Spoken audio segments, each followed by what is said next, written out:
The moon was silent.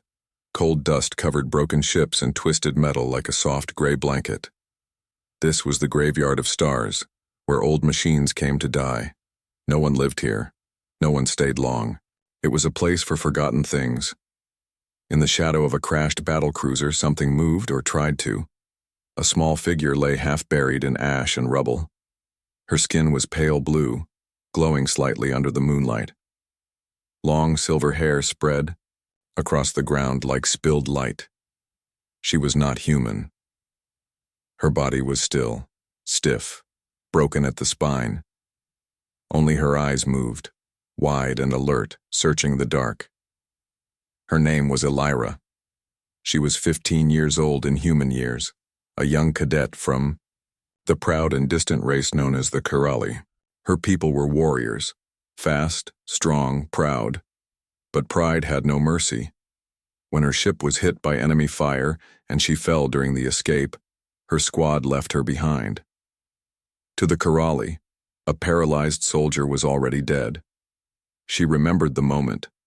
They looked back, their eyes were not cruel, just cold. Then they were gone. Now she waited, not for rescue. No one was coming for her. She knew that. She waited for her body to shut down completely, for her heart to follow her legs. The dust settled around her like a quiet tomb, but far across the graveyard someone else was moving. A human man in a brown jacket and cracked helmet pushed through the wreckage. His name was Jason, a lone scavenger from Earth. He had a small ship hidden in the canyon nearby and spent his days picking through ruins for anything valuable. Metal, wires, forgotten, tech. He climbed onto a broken hull and scanned the wreckage with his visor. His boots crunched against glass and ash. Then he saw something strange. A shape that didn't belong to metal or rock. He stepped closer. A girl? He paused, heart pounding. Jason had seen many things in the graveyard. Bodies, machines, even dangerous traps. But this was different. The girl was alive. Her chest moved, just barely. Her eyes flicked toward him. She didn't speak, but her gaze held him like a rope. It was not fear. It was something stronger. Hope, or maybe challenge, as if she dared him to turn away. Jason stared at her for a long moment. He had no medkits, no team, no translator. Helping her would be dangerous, maybe even deadly. She was alien and paralyzed, and this place was not safe. He looked at her again.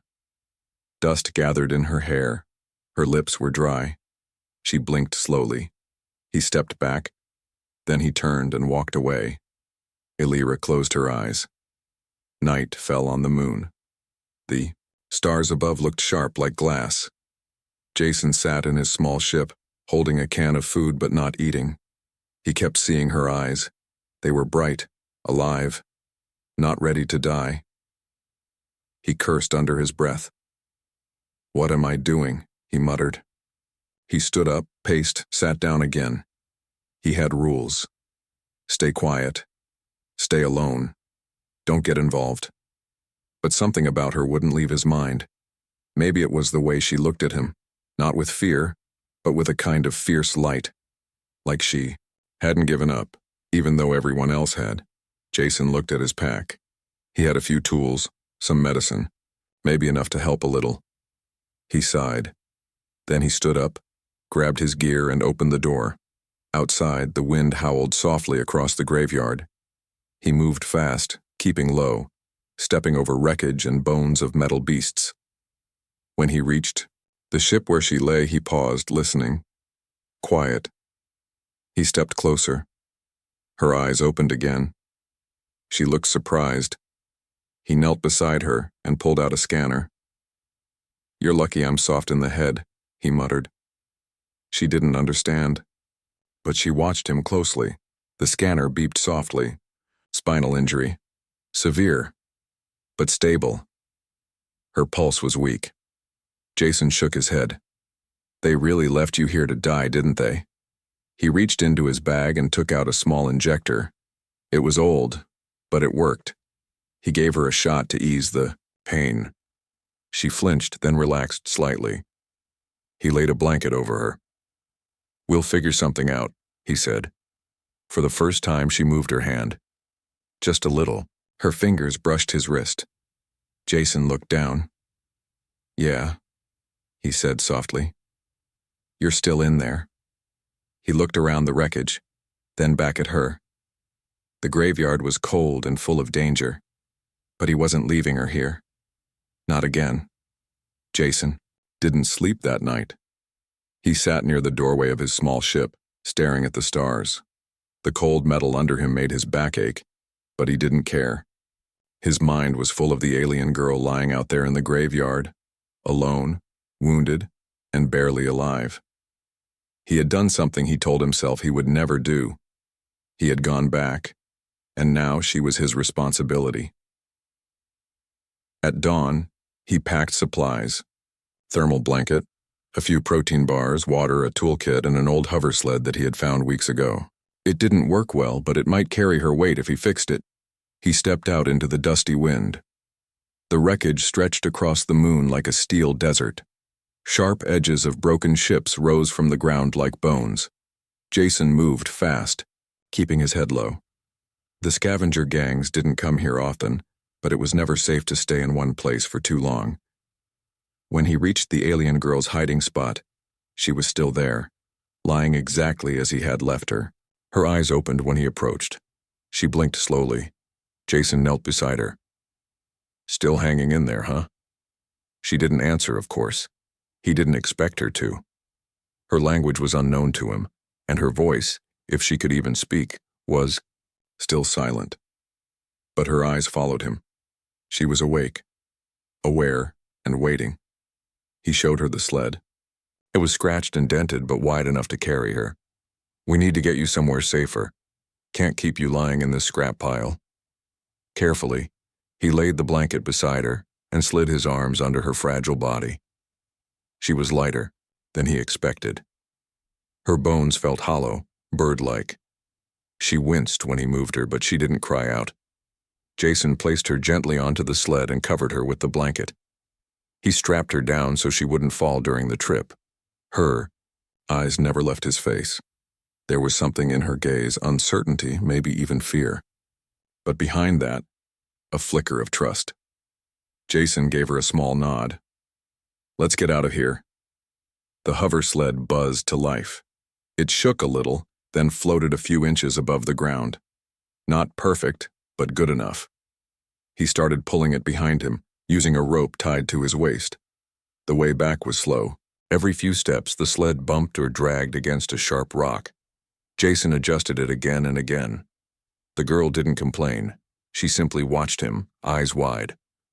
Halfway back, he stopped to give her water. She sipped carefully from the tube. He held to her lips. She was weak, but she drank. That gave him hope. As they neared his ship, he paused. Something felt off. The hatch was open. Jason froze. He dropped the rope and crept forward, hand near his belt, where a small stun pistol hung. He stepped inside. The place was a mess. Someone had broken in. His tools were scattered. A storage box was missing. Food packs were gone. Scavenger thieves, he swore under his breath. Great. Just great. He ran back to the sled. The girl looked at him with concern. He forced a smile. Just a small problem. Nothing to worry about. He pulled her the rest of the way to the ship, checking the area for danger. No sign of anyone nearby. The raiders were probably gone already. Inside, he cleared a space on the floor, laying out soft cloth and padding to make a bed for her. He lifted her again, carefully, and placed her down. She looked more tired now. The trip had drained her, but she was safe. Jason sat beside her. "You're going to be okay. I'll fix the damage. We'll get you some proper help." She blinked slowly. Her lips moved, forming a sound. It was soft, broken, but real. Kra, za. Jason leaned in. "What? You're trying to talk?" She tried again. "Kra, zava." Jason shook his head. "I don't know what that means." She reached out with her hand just a few centimeters and touched his arm. Her fingers were cold, but gentle. Jason looked at her, surprised. Maybe she was thanking him. Maybe she was asking him to stay. He didn't know, but he nodded anyway. "I'm not going anywhere," he said quietly. That night he worked on the sled, making it stronger. He patched the ship's damage. He set traps outside in case the raiders came back. He didn't sleep. He didn't want to. Outside, the wind howled softly through the metal graveyard. But inside the ship, for the first time in many days, there was something else. Life. And it was not going to be abandoned again. The sun rose slowly over the graveyard of stars, casting long shadows on the broken metal ruins. Inside the small ship, the air was quiet except for the soft hum of machines and the occasional cough from Elira. Jason sat beside her, watching her chest rise and fall with shallow breaths. The girl had not spoken more since last night. But her eyes, bright and searching, kept following him around the room. Jason felt a strange connection growing between them, fragile but real. He reached into his bag and pulled out a small device, a translator. It was old and crude, but it might help.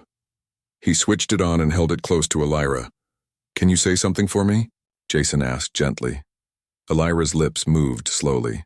The sound that came out was soft and foreign, a mix of harsh clicks and soft vowels. Jason smiled. "Not quite English, but I'm trying." She watched him carefully, then reached out her hand and touched the translator. She pressed a button and the device played a strange word again. "Krazava." Jason repeated it slowly. "Krazava." She nodded once. Then her eyes looked away, as if ashamed. Jason sat back, thinking hard. He didn't know her language, but he knew one thing. She was trying to talk, trying to connect. He reached for a small notebook and a pen. On the blank page, he drew a simple circle. "Earth," he said, pointing to the circle. Then he drew a star. "Stars," he said. Elira's eyes widened. She pointed outside and made a sound like "Tara." Jason shook his head. "No idea. Maybe a place?" She smiled faintly. It was the first time Jason saw her smile, and it made his heart lift a little. Days passed in the cold metal ship. Jason took care of Elira, feeding her nutrient packs and helping her with small movements. Her body was weak, but she was determined. Every day she tried to move her fingers a little more, trying to push against the paralysis. Jason found old medical supplies from his own days as a medic and carefully cleaned her wounds. The injury was bad. Her spine was damaged, and no simple medicine could fix that. But Jason believed that with time and care, she could get stronger. One afternoon, Elira suddenly reached out and touched Jason's hand again. This time she held on tighter. Jason looked into her eyes and saw something new. "Trust. You're strong," he said softly. She blinked, then nodded. Her voice was still weak, but she whispered, "Jason." He smiled. "That's me." For the first time since he found her, the ice between them started to melt. Jason began teaching her simple words. Food, water, help. She repeated them slowly, sounding awkward but eager. In return, Elira showed him pictures in her mind, flashes of her home planet, of tall blue forests, bright skies, and flying creatures he had never seen. Jason listened, fascinated. Even if he didn't understand the language fully, the emotions were clear. Elira missed her world. She missed her people, but her people had left her behind. Jason's jaw tightened. He didn't say it aloud, but he understood the pain of being abandoned. One evening, Jason found an old datapad buried under rubble. The screen flickered weakly when he powered it on. Slowly, he searched for information on Elira's race. The Karali. The Karali were known as fierce warriors, proud and skilled in battle. They valued strength above all else. Weakness was a danger to the group and was not tolerated. Jason frowned. That explained why Elira was left behind when she was injured, but he refused to believe she was worthless. He looked at Elira, lying quietly in the bed. Her silver hair spread across the pillow like stardust. She was more than just a wounded alien. She was someone who had survived, who was still fighting. The next day, Jason carefully helped Elira sit up for the first time. It was slow and painful. She gritted her teeth and didn't complain. "You're amazing," Jason said, amazed at her courage. Elira looked at him with a mix of surprise and gratitude. She whispered, "Thanks." Jason laughed softly. "No problem. We're a team now." But the graveyard was not a safe place for a team. That afternoon, distant sounds echoed across the metal plains, engines roaring, weapons firing. Jason's heart sank. Raiders were coming. He quickly moved Elira into a hidden compartment beneath the ship. It was cramped but safe. He covered the entrance with metal plates and activated the security locks.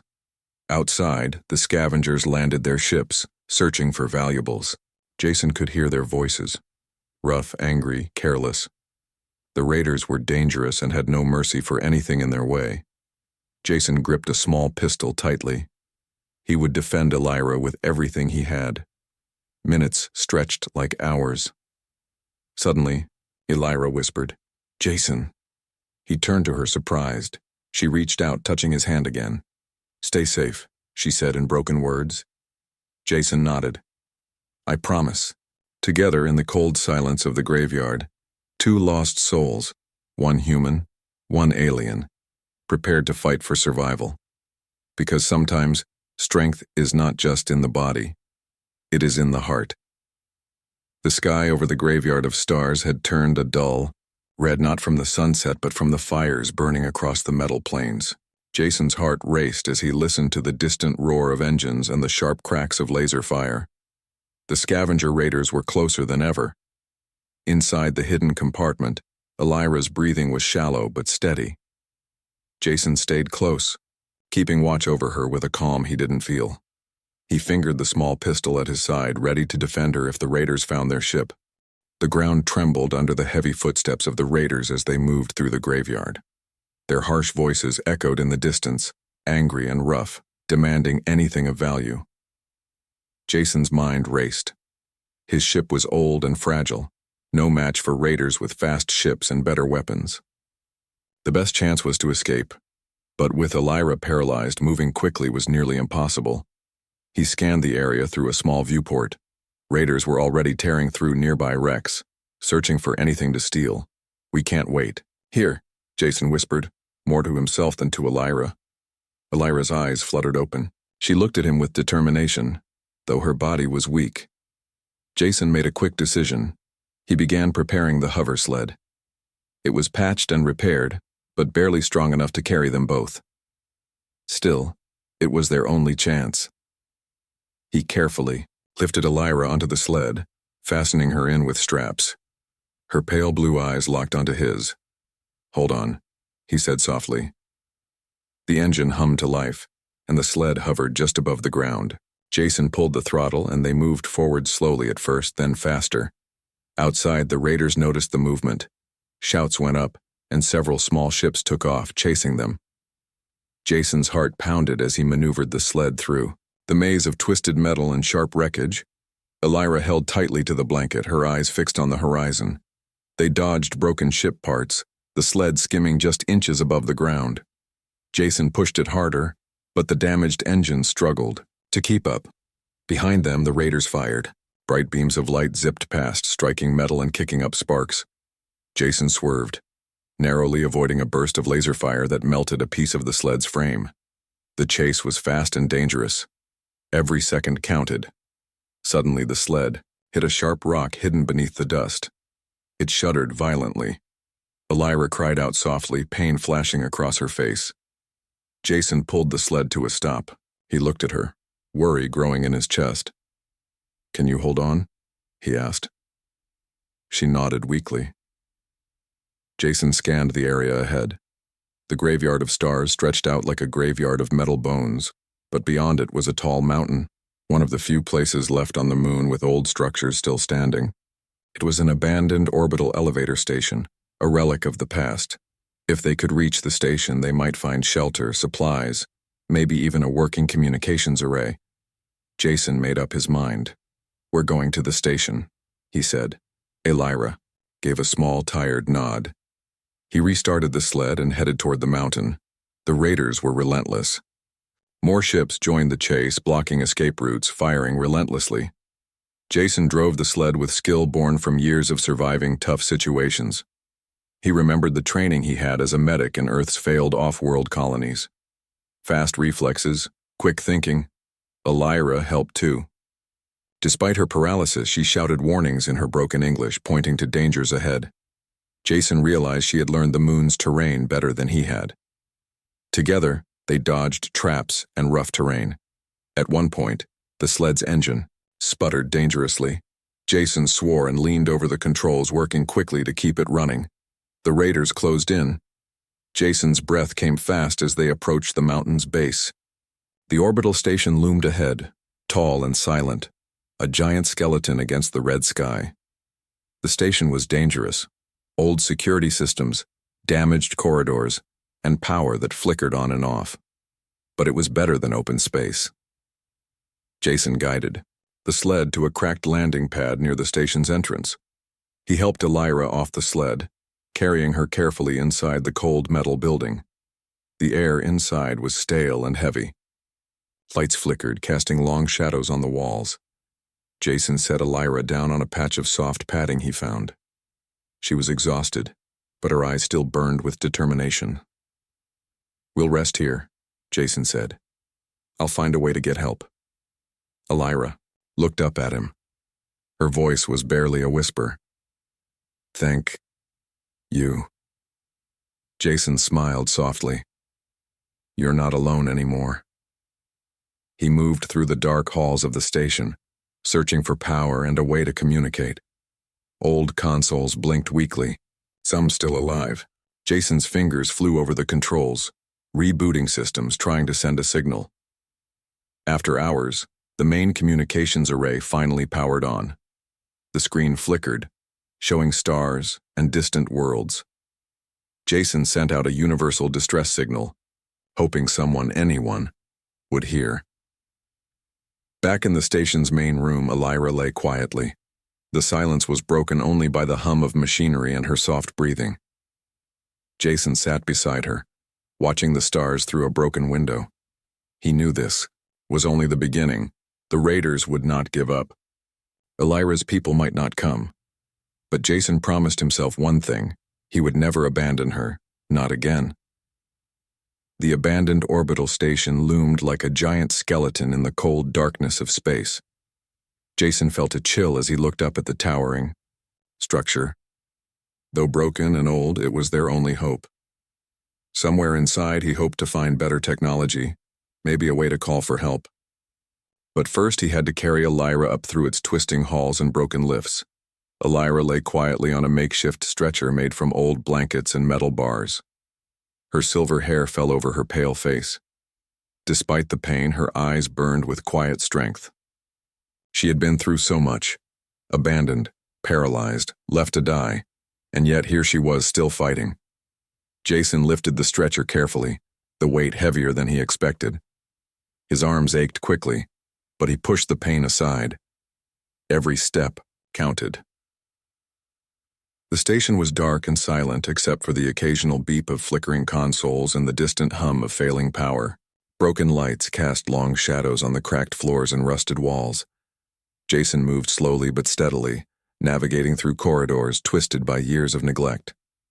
He avoided loose wires and falling debris, careful not to jostle Elira too much as they climbed higher. The gravity shifted unevenly. Sometimes it felt like they were walking on the moon's surface. Other times they floated for a moment, before landing with a soft thud. Elira's breathing was shallow, but she kept her eyes open.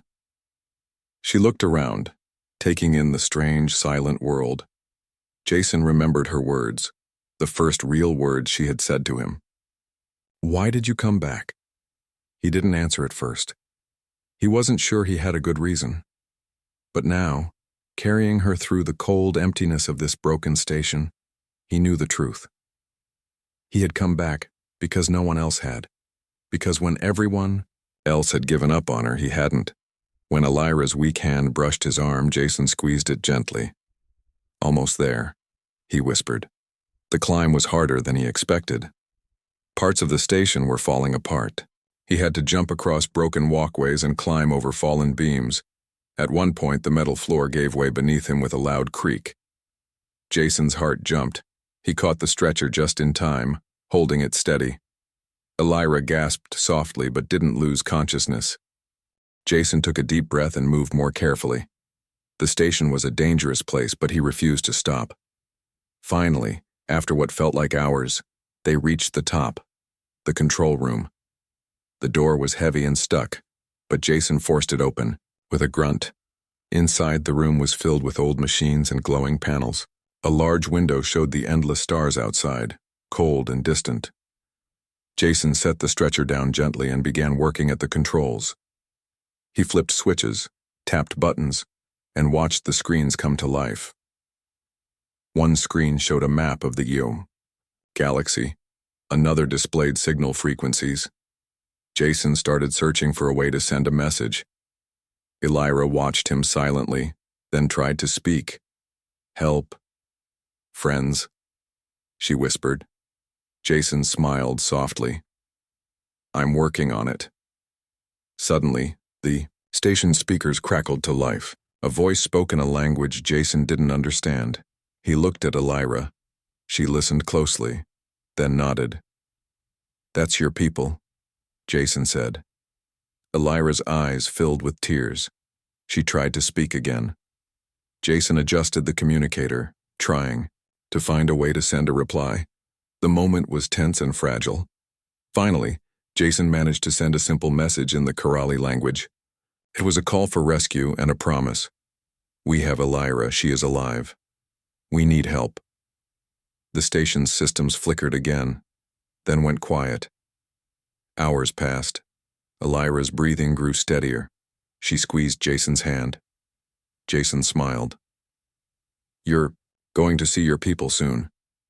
But deep inside, he worried. What if they came and refused to take her back? What if she was not welcome? Elira looked at him and spoke clearly this time. "Come with me." Jason blinked. "What?" She nodded. "Don't leave. Come." Jason hesitated. This was her world, her people. He wasn't sure if he was welcome, but Elira's eyes were steady and sure. He took a deep breath and nodded. "Okay, I'm coming." As the station system slowly powered back on, a new hope grew between them. They had survived the graveyard. Now together, they would face what came next. Because sometimes, survival is not enough. Sometimes, it is the courage to stand together that makes all the difference. The communication console hummed softly, its lights flickering with the fragile hope Jason and Elira had sparked. Outside the window, stars glimmered cold and distant, but inside the old orbital station, a new kind of warmth stirred, a chance for connection. Jason watched the screen nervously. The message he sent in the Karali language had been received.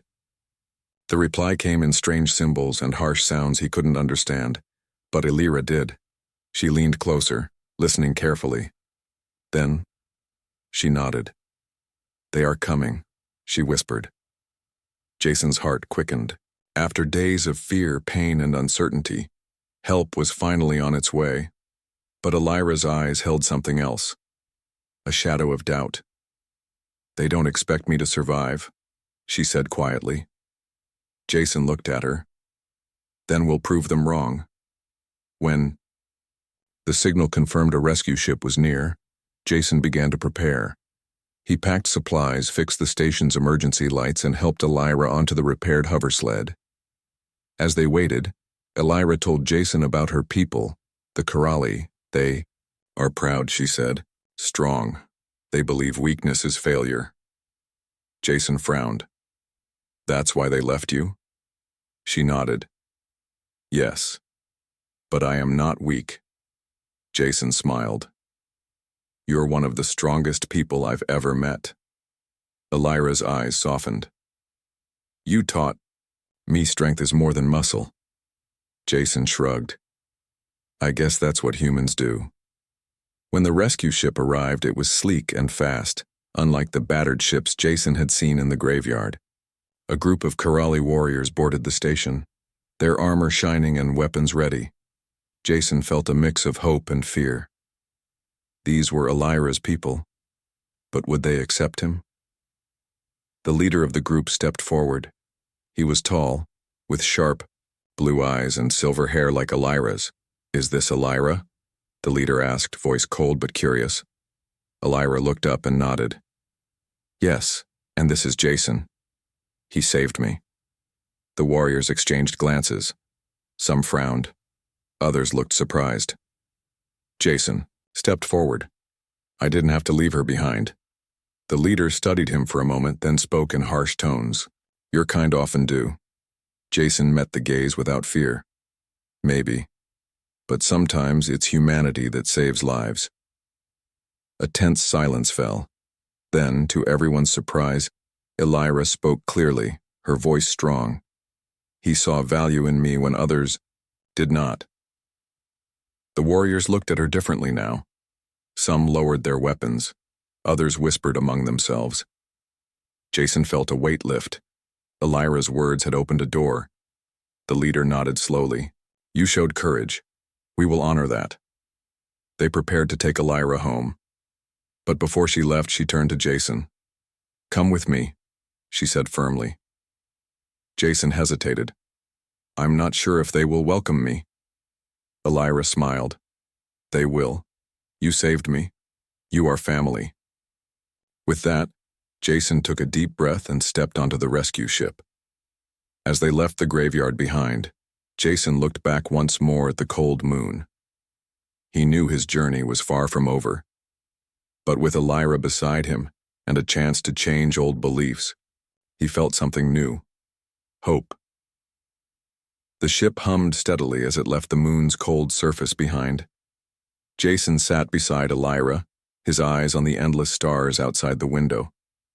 This journey was more than a rescue now. It was a chance to change everything. Inside, the sleek Karali vessel, the atmosphere was quiet but tense. The warriors who had come for Elira watched Jason carefully.